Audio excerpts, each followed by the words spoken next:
The letter arrived on a Tuesday morning in late October, borne by a young man in travel-worn livery who did not know, when he knocked at the cottage door of Marsh House, that he was about to rearrange a room. Eleanor answered it herself, as she answered most things at Marsh House that autumn.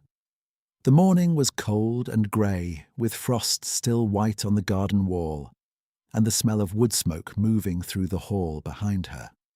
The young man in the doorway held out a folded letter sealed in dark wax, addressed in a clear hand to the Earl of Ashford, and asked in a respectful and entirely steady voice whether Mr. Ward was within. Mrs. Dorothea Marsh, who had been standing in the parlour doorway with Mr. Gerald Vane at her elbow, both of them having called without announcement at 9:30, went very still. Eleanor felt the air in the hallway change. She did not yet know why. She looked down at the letter. She looked up at the man in the doorway. Then she turned and said, quietly, that she would fetch him. 6 weeks earlier, in the first week of September, the hedgerows along the Sherfield lane were still green, and Eleanor had been carrying a basket of elderflower tincture to old Mrs. Pryor at the end of the village when she found the man at the gate. He was sitting with his back against the stone post, one hand pressed flat against his left side, his coat dark at the ribs. He had a horse tethered a short distance up the lane, which had apparently had the good sense to stop when its rider could no longer continue. The man himself was perhaps 30 years of age, lean and straight-backed even in his current condition, with the kind of steadiness in his face that suggests pain has been acknowledged and set aside, not avoided. His coat was plain, dark wool, well cut but not remarkable, and his linen, though now considerably the worse for wear, had been fine that morning. Eleanor noticed his hands when she crouched beside him. They were clean. That was the first thing she thought. She set her basket down. She asked where he was hurt. He told her plainly, his side, a fall from the horse 3 miles back. He believed one rib cracked rather than broken, and he would be grateful for a moment's rest and perhaps some water. His voice was measured. He did not make more of it than it was. Eleanor did not weigh the question. She told him he would come inside, that her father was a physician, and his cottage was the nearest house with a sick room, and that the water could wait until she had looked at the injury properly. She picked up her basket. She waited for him to stand. He stood. He gave her his name as James Ward, a surgeon's assistant travelling between Bath and Salisbury, who had misjudged the lane and the horse both. He said it the way a man says something true but incomplete, plainly and without elaboration. Eleanor said she was Eleanor Marsh, and that she was sorry about the lane, and that he should lean on the gate until she had the horse seen to. He said he could manage the horse himself. She looked at him. She said that he probably could, and that he was not going to. And she called for Thomas, the stable boy, with a voice that carried across the yard without any of the formality it might have carried, had he been a different kind of caller. That was the beginning of it. Her father, Dr. Henry Marsh, had been ill since July. It was not a crisis, or not yet, though Eleanor had begun to understand by September that the word yet was doing a great deal of work. He had a weakness in his chest that the Salisbury physician had named as a congestion of long standing, and he had reduced his patient calls to a short morning round and a rest each afternoon, and Eleanor had, without announcement or discussion, expanded her own duties accordingly. She had always accompanied her father on calls since she was 12 years old. She knew the patients, knew the doses, knew how to take a pulse and when to watch for fever and when to send for help rather than wait. She was not a physician. She had never claimed to be. She was her father's daughter, and in his absence that was sufficient in most of the county's cottages, where practical help was valued over official qualification. Mrs. Dorothea Marsh held a different position on the matter. Eleanor's usefulness in the sick room was, in her mother's view, an obstacle to Eleanor's proper social usefulness, which was to be presented, arranged, and settled before she became any more unmarriageable than she already was at 23. Mrs. Marsh had the manner of a woman who had once expected more of life, and had chosen to place that expectation onto her daughter rather than revise it. She spoke of settlement figures with the ease of a woman discussing the weather, and she had been discussing Mr. Gerald Vane, solicitor of the city of Salisbury, and a man of sufficient property, with increasing frequency since August. Mr. Vane was 41, precise, and had the air of a man who assessed everything he looked at for its legal defensibility. He was not cruel in any way that would have been evident to the magistrate. He was simply cold, the way a ledger is cold, thorough and without warmth, and entirely indifferent to the life of the figures it contained. Eleanor had met him 3 times by September, twice in the parlour, and once at the assembly in Sherfield, and each time she had felt the quality of his attention as something careful and appraising, the look of a man determining fair market value. Her mother wanted the settlement confirmed before Christmas. Eleanor had not agreed to this. She had also not directly refused.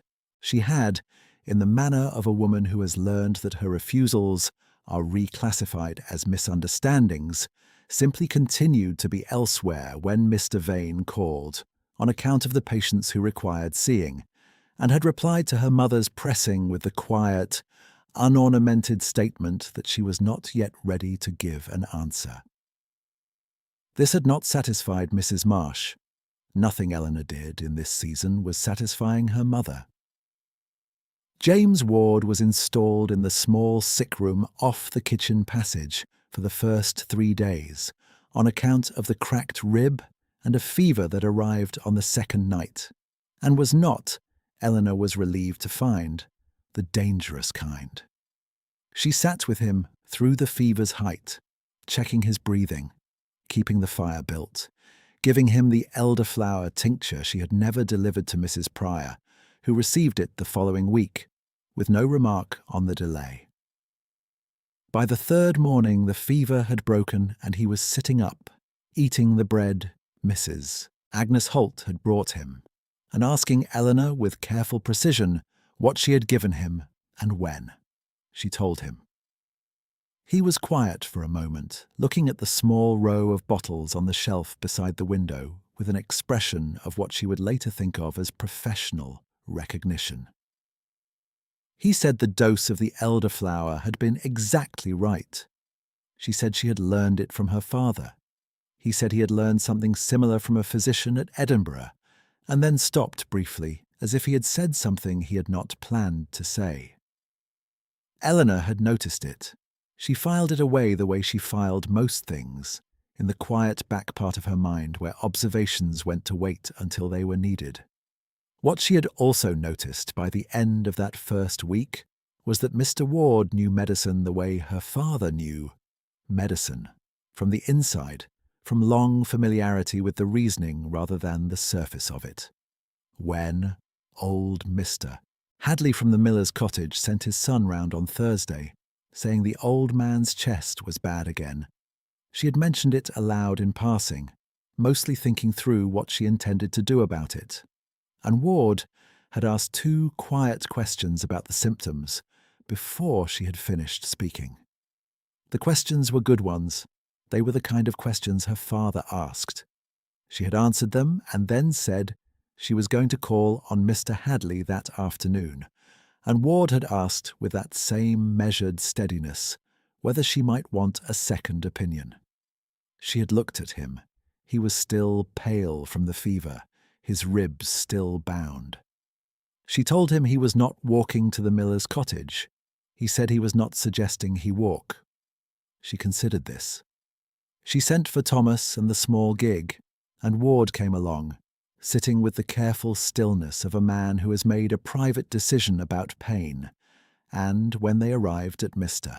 Hadley's cottage he was quiet and attentive throughout the examination, asking the old man about his sleep and his appetite with the same easy directness he used for everything, And on the way home he had said, his voice entirely neutral, that the congestion was bilateral and that Eleanor ought to write to Bath for a specialist before the cold weather settled in for good.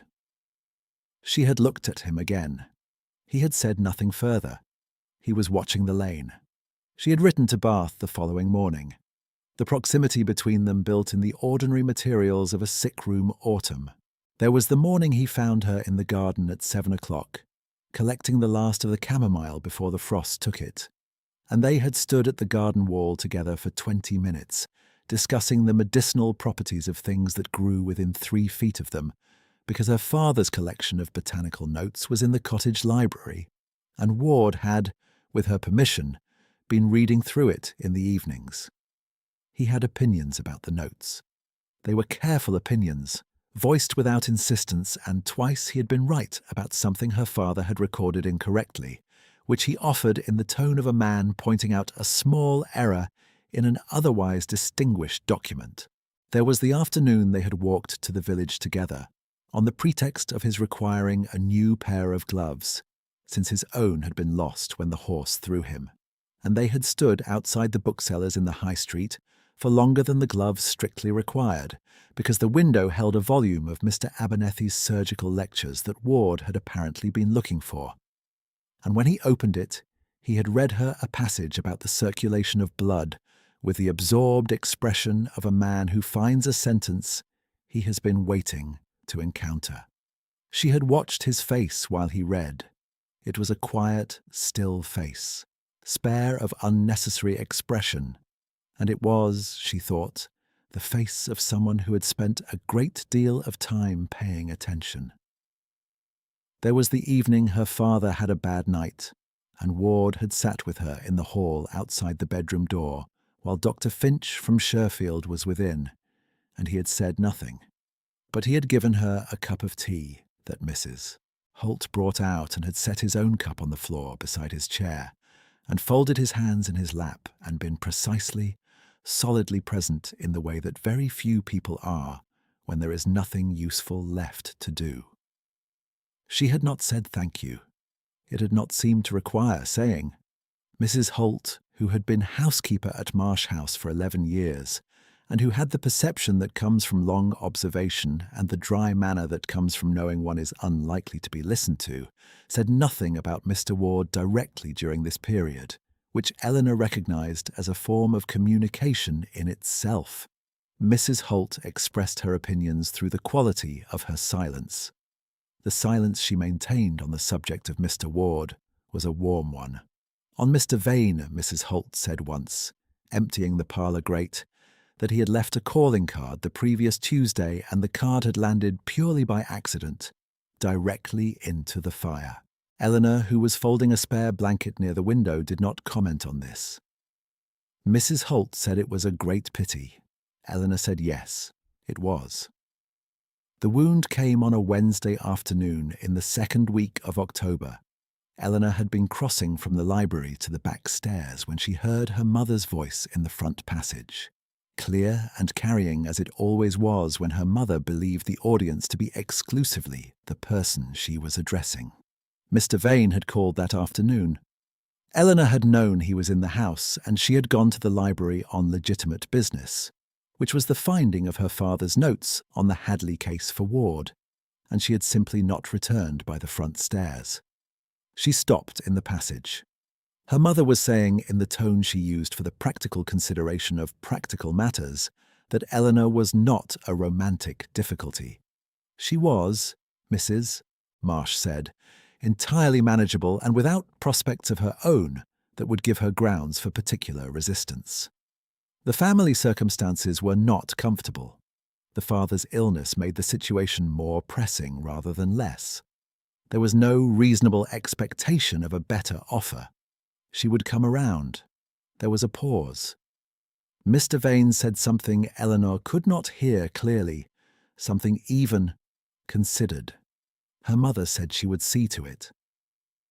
Eleanor stood in the passage for perhaps 30 seconds. The library door was cool against her shoulder.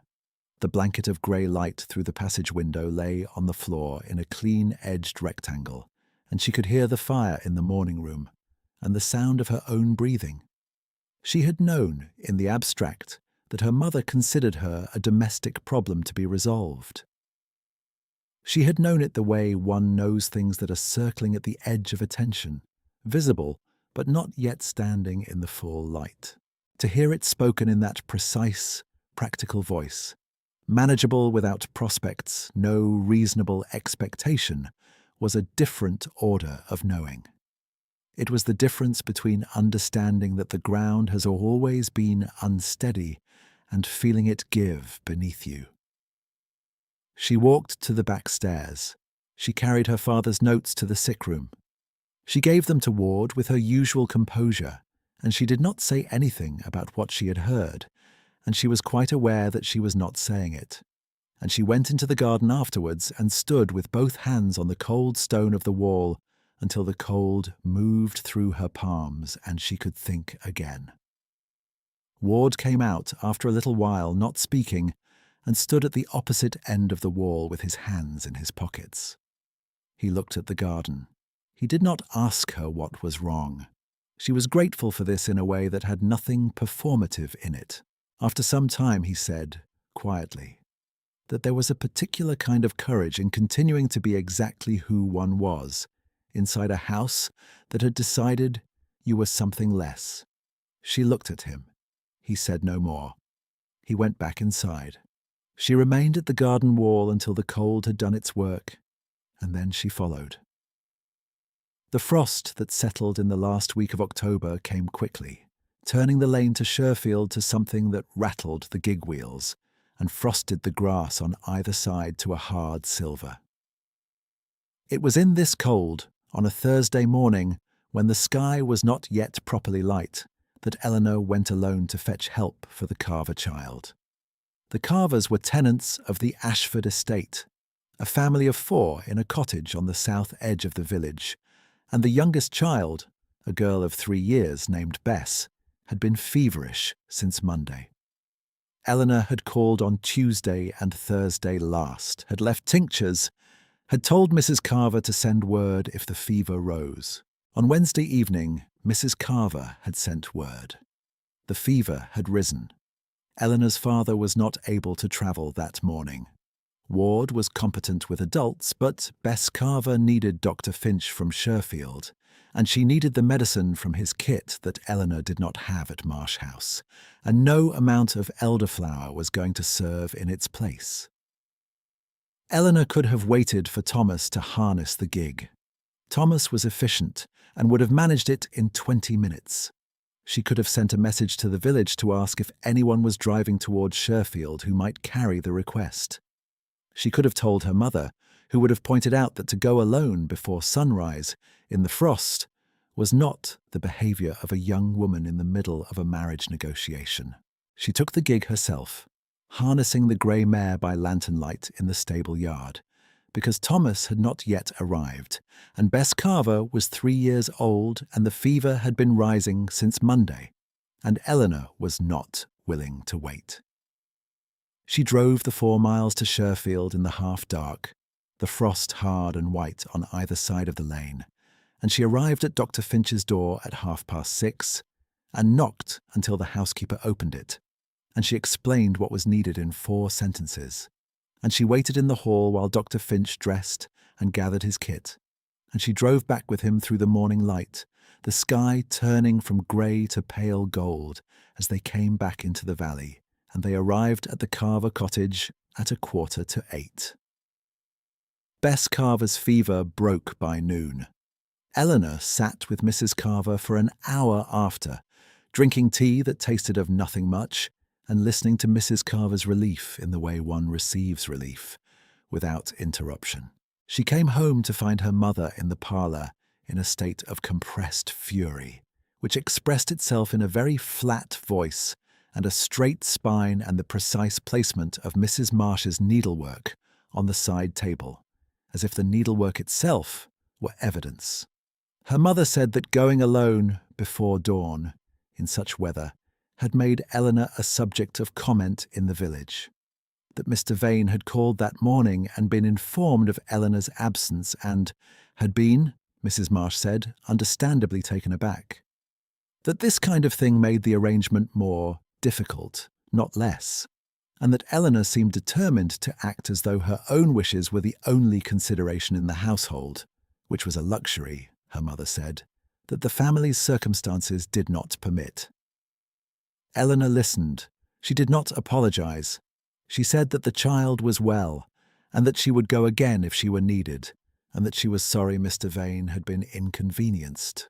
She said this last sentence in a tone that was perfectly level and entirely sincere, and which managed, somehow, to convey that Mr. Vane's inconvenience ranked very low among the morning's concerns. Her mother looked at her for a long moment. Eleanor picked up her basket and went to check on her father. Ward was in the hall when she came out of her father's room. He had been reading, apparently, a book tucked under one arm, and he said nothing at first, only looked at her with that still, attentive expression. She said Bess Carver's fever had broken.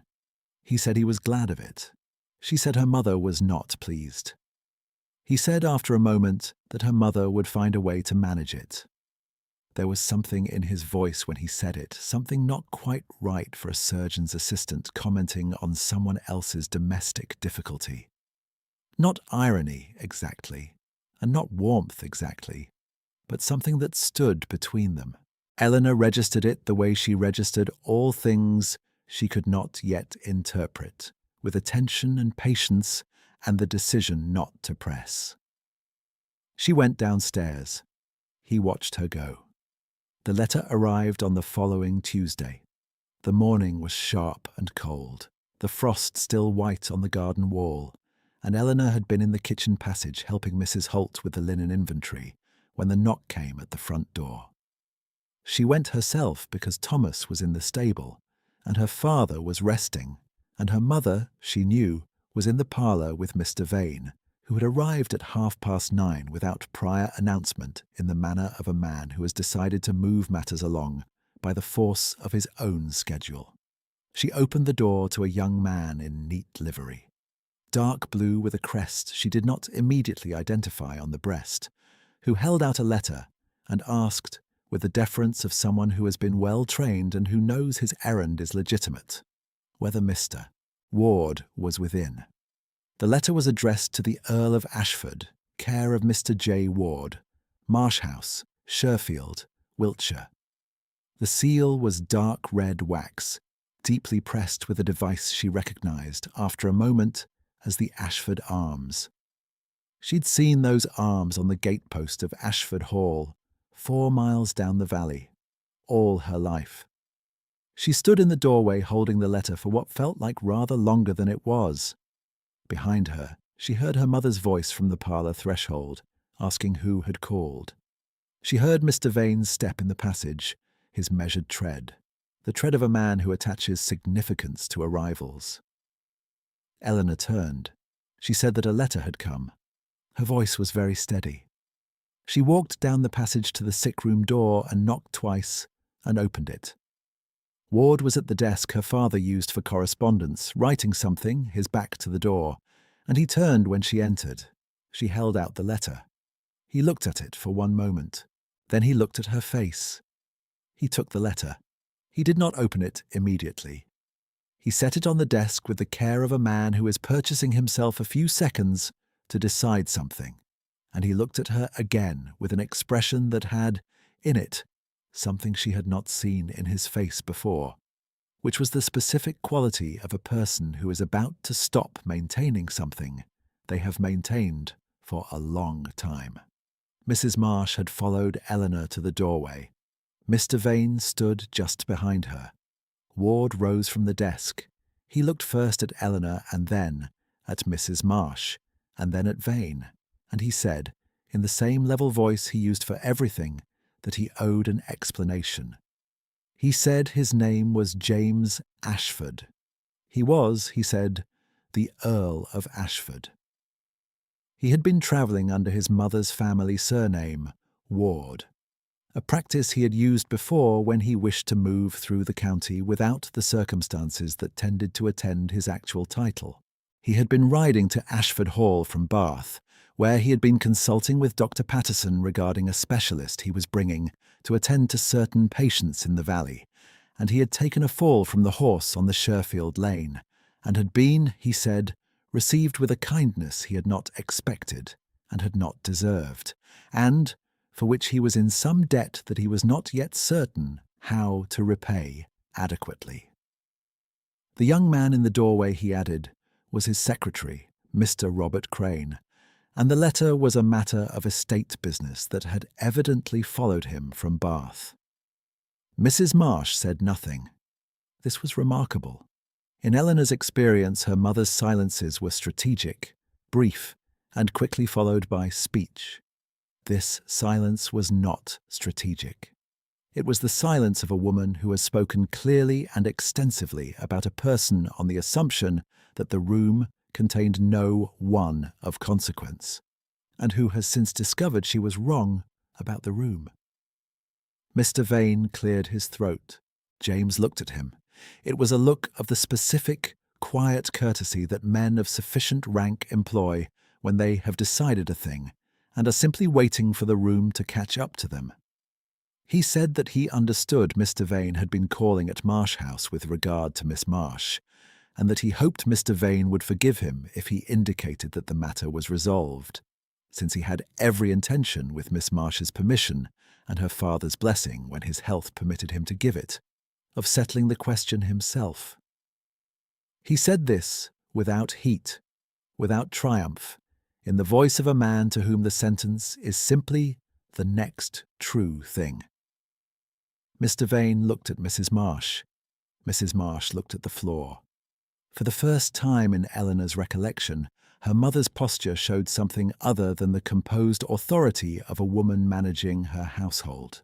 She looked, Eleanor thought, like someone who had just realized she had been arranging furniture in a room whose proportions she had fundamentally misread.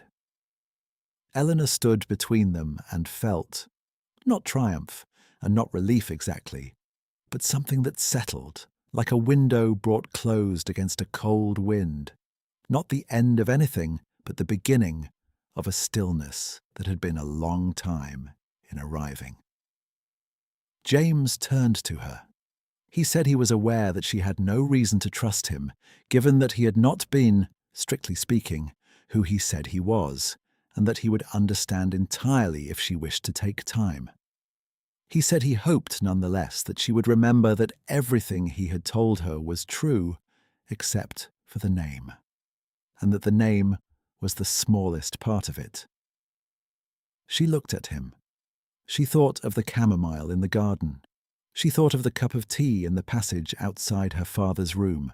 She thought of him standing at the wall in the cold, not asking what was wrong, saying instead the single sentence that had told her, without ceremony, that he had been watching in the way that mattered. She said that she would require time. Yes. He said that was entirely reasonable.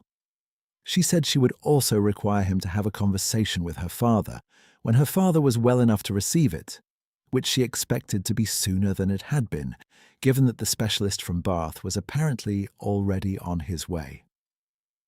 There was a pause.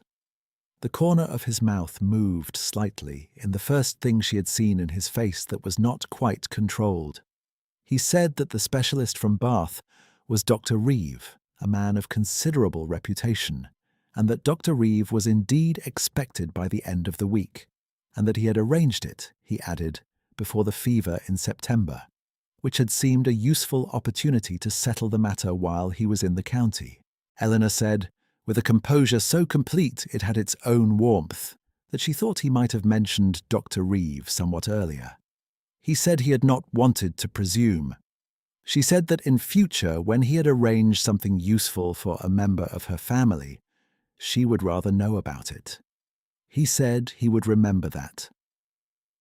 Mrs. Holt appeared from the kitchen passage at this moment, with a tray bearing the tea things, with the air of a woman who has heard everything that had been said and has decided that the situation calls for a pragmatic response, and that a pragmatic response in Wiltshire in October is always tea. She set it down on the hall table without comment. She looked at Eleanor once, a quick, warm look, and went back to the kitchen. Mr. Vane made his farewells with considerable economy of expression. He shook James's hand with the grip of a man who is being professionally accommodating and who does not particularly wish to linger. And he said something briefly to Mrs. Marsh about correspondence, and he left. The sound of his carriage on the gravel drive carried back into the house quite clearly, and then it faded, and the hall was quiet. Mrs. Marsh remained in the passage. She had recovered some of her composure, not all of it, and she was looking at James with the expression of a woman who is rapidly reassembling a position that the previous quarter hour has considerably disturbed. She said, in a voice not entirely her usual one, that she was delighted to receive Lord Ashford at Marsh House. James said that was very kind, and that he hoped to see them all at Ashford Hall before long. Eleanor watched her mother's face as this sentence arrived. She watched the word all land, and she watched the particular social calculus her mother performed as she understood what all meant in this sentence, and what it meant that the Earl of Ashford was the one saying it, in the hallway of Marsh House, with his attention settled on Eleanor in the particular and unmistakable way that it was. Mrs. Marsh said that she was sure Eleanor would be very glad to visit Ashford Hall. Eleanor said nothing. She poured the tea, because Mrs. Holt had left the tray and someone had to. And she gave a cup to James and one to her mother, and kept one herself. And the three of them stood in the hall on the worn stone flags in the October light, which had come through the front window and was lying warm and pale gold across the floor, and drank their tea. Dr. Reeve arrived from Bath on the Friday, a compact, exacting man who examined Dr. Henry Marsh for the better part of 2 hours and prescribed a course of treatment that he expected, he said, to show measurable improvement within 6 weeks. He confirmed that the congestion was treatable, that with proper rest and the correct medicines it need not advance to anything worse, and that someone had been managing it with a good deal of competence in the interim. He looked at Eleanor when he said this, briefly and with an approving precision, as a professional complimenting another professional, and Eleanor received the compliment with a small inclination of her head and said that she had done her best. Dr. Marsh, who had been listening from his pillows, said that she had done considerably more than that, and that he would be very glad to discuss it with Lord Ashford when Lord Ashford chose to call. Lord Ashford called the following Monday. He sat with her father for an hour. Eleanor did not listen at the door. She went to the garden and put in the last of the winter bulbs along the southern wall, pressing them into the cold, dark earth one at a time with her hands, and she could hear the house around her, the ordinary sounds of it, the fire in the morning room, Mrs. Holt in the kitchen, her father's voice carrying faintly through the upstairs window, not the words, only the rhythm of a man talking with ease. When James came out to the garden, he said, without preamble, that her father had given his blessing, and that Dr. Marsh had also expressed a wish that Eleanor be given the opportunity to speak for herself, which he had taken as an instruction, and he would accordingly wait as long as she required. Eleanor stood up from the bulb bed. She had earth on her gloves, and there was a cold wind coming off the ridge, and the sky was the pale, clear colour that means frost again by nightfall. She looked at him. She said she had been thinking. He said he had expected she would be. She said she had been thinking that a man who travels incognito for reasons he does not immediately disclose is either very private or very calculating, and that she had decided he was very private, and that she did not object to private as a quality, having some inclination toward it herself. He said that was fair. She said she had also been thinking that a man who arranges a specialist physician for a family to which he has no formal connection, before he has any formal connection to them without mentioning that he has done so, is either very careful about not being thanked or very certain of the outcome. He considered this for a moment. He said he had not been at all certain of the outcome and that the specialist had been arranged because it was the right thing and not because of any expectation. She looked at him steadily. She thought he was telling the truth. She had become, over the past 6 weeks, rather good at distinguishing his truths from his silences, and this had the quality of a truth. She said then that she would like very much to see Ashford Hall, since she had lived 4 miles from it for her entire life and had never been inside, which was an absurdity she thought it was time to correct. His expression shifted, and in the shifting she saw something that had been kept quiet for a long time and was now allowed a small space, careful and warm and very much itself. He said he would be glad to show her. The morning she first crossed the threshold of Ashford Hall, nearly 3 weeks later, the sky was the clear, cold blue of a November that has decided to behave itself. Mrs. Holt had pressed Eleanor's good wool coat the evening before and had said, when Eleanor came down in it, that she looked entirely herself, which was, from Mrs. Holt, the highest available commendation. The drive up from the valley gates was lined with old beeches, their last leaves copper and gold against the pale sky. And the hall itself sat at the end of it in the grey stone, and good proportion of a house that had been standing long enough to look as though it had grown there, easy in its own weight.